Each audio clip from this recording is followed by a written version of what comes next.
Assalamualaikum dan salam sejahtera. Saya Muhammad Anas bin Rizwan dari SK Taman Kota Kulai 2. Saya akan menerangkan tentang hasil model rumah saya yang bertemakan anti bencana.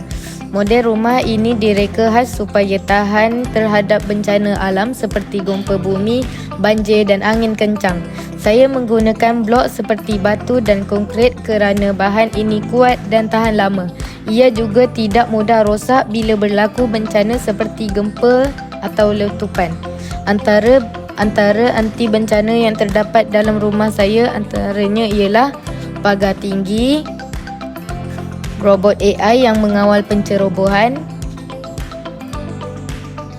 SDG ialah Life Below Water,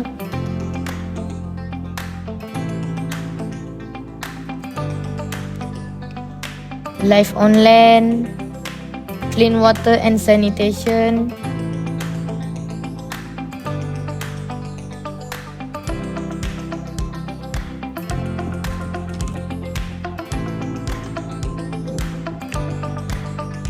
dan Zero Hunger. Ini ruang tamu.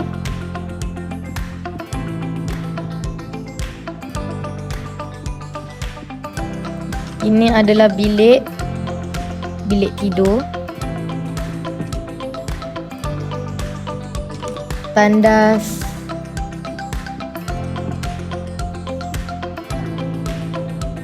Dan ini bilik tidur tetapi ada ruang rahsia dan terdapat bekalan makanan.